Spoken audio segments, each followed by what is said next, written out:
young Nicky was a screw up Yeah. and was a uh, and was far weaker than his brother, and already was so damaged and self-destructive, and that Jack went to war to actually get him out. Yeah.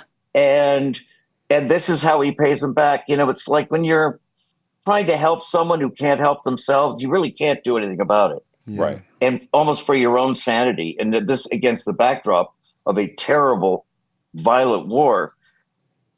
Sometimes you just gotta, like, for your own survival, just go, I gotta, Yeah. goodbye. I gotta let you go so that I can go live my life. Sure. Because Right.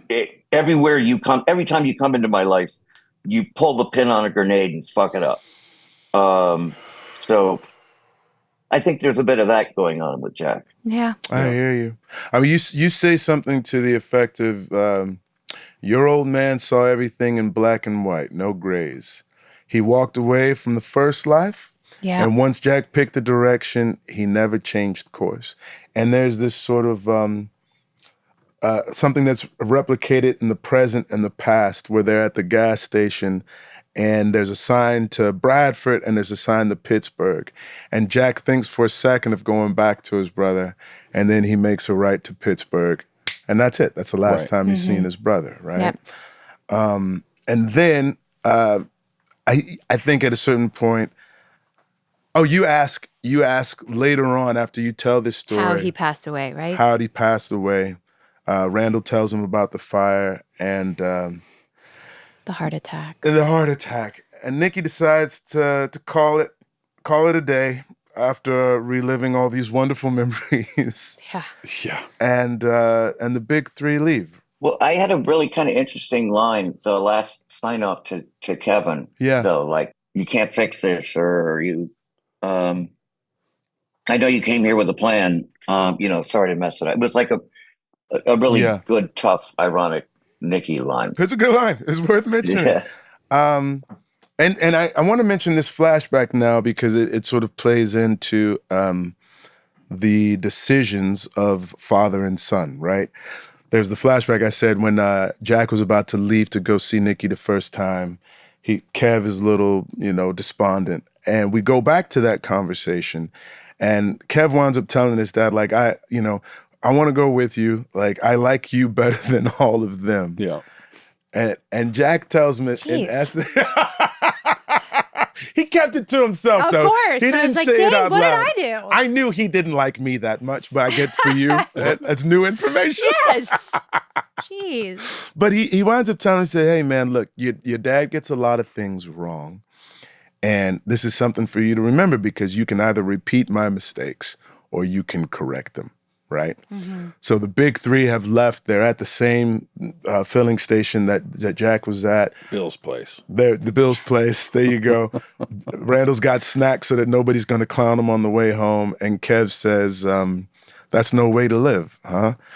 And I can't leave him like Dad did. And the three of them look at each other. And instead of going home, they go back to Bradford. They knock on the door. The door's open. And Nicky's just sort of sitting there, just sort of... You see the back of his head, yeah. You see the back of his head. He's sort of unresponsive or what have you. And they walk around. As you see on the table, there is a revolver or a gun. I won't call it a revolver because I'm not sure if it is or not. But there's a handgun. Yes. Sitting on the table. And we're like, okay, what's going on?